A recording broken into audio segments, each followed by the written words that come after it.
The superhero genre of anime. A vast genre with quite a large amount of popular entries ranging from serious superhero stories to parodies on the genre as a whole. There really are no shortages of these.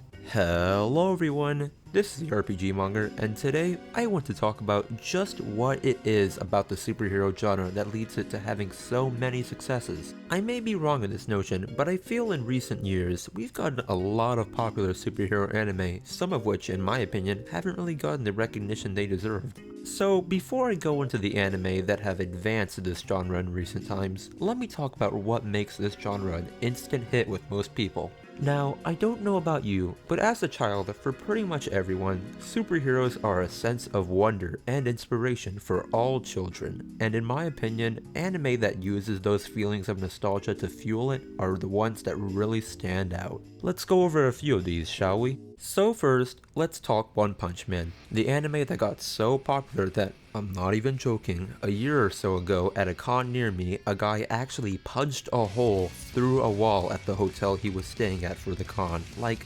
okay, that's taking it way too far. Nobody's going to congratulate you for this.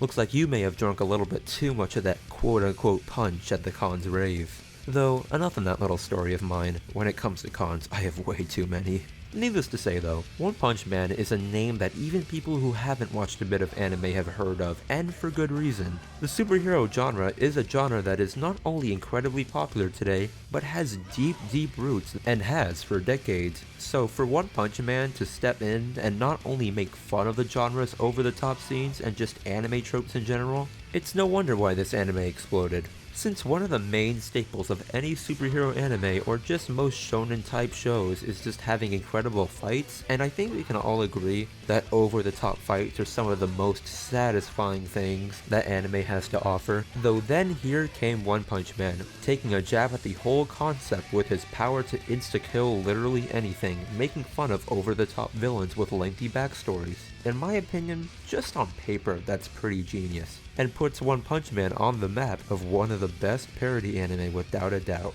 Not to mention with One Punch Man, they actually give it a decent plot, and meanwhile packing jokes after jokes, they still manage to make it appeal to all audiences. Anyways, now, let me talk about another superhero anime of recent years, the ever-popular Boku no Hero Academia, which frankly blew up last year, and is getting its second season in spring as a matter of fact. But why do so many people love this show, and how has it put a twist on the genre it's in?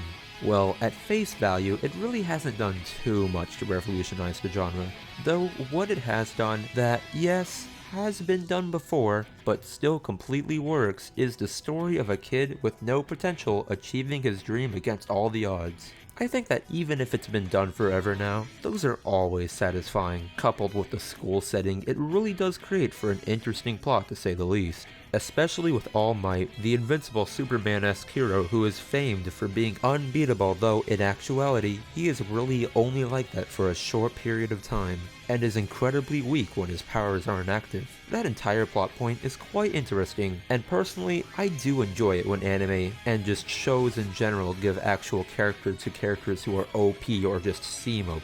Since that way, they aren't just purely there to beat up villains, and if anything, it makes you root for them even more than before. Oh, and on that, Boku no Hero Academia has some pretty sweet fights, also being a good tool to introduce characters and their unique powers. Like even minor characters in the background that you never would have thought would do anything in the anime end up doing stuff and playing important roles. That I especially love. Now, superhero anime are in fact part of a much more broader genre of anime which I want to talk a bit about here. Superpower anime are practically everywhere, and I'm sure at this point you've at least seen one due to the sheer amount of anime that fit in this genre, with some notable entries in the genre being the largest titans of anime, One Piece, Dragon Ball, and Naruto. At their peak, both One Punch Man and Boku no Hero Academia were actually more popular than these three behemoths. Though why is that? Well, it's actually pretty simple. In terms of One Punch Man, it brought something new to the table and people absolutely loved it. In terms of Boku no Hero Academia, It brought something old to the table, but at the same time nostalgic and endearing, so in the end, I would have to say that superhero anime, what makes them such big hits is just the sheer nostalgia and whichever way the anime decides to use that nostalgia to its advantage. Well, I hope you enjoyed this little ramble of a video, and hey, if you somehow haven't seen the 2 shows that I focused on, do watch them, they're quite a blast. And if you're new and you enjoyed this video, do subscribe. And today's cool thing of the day is a little anime from the time-weathered year of 2010 called Panty and Stocking with Garterbelt, which has been an interesting watch to say the least. And it plays perfectly into my extremely dumb sense of humor, so check it out. And that being said, I am the RPG Monger, and don't forget that each and every one of you are fantastic.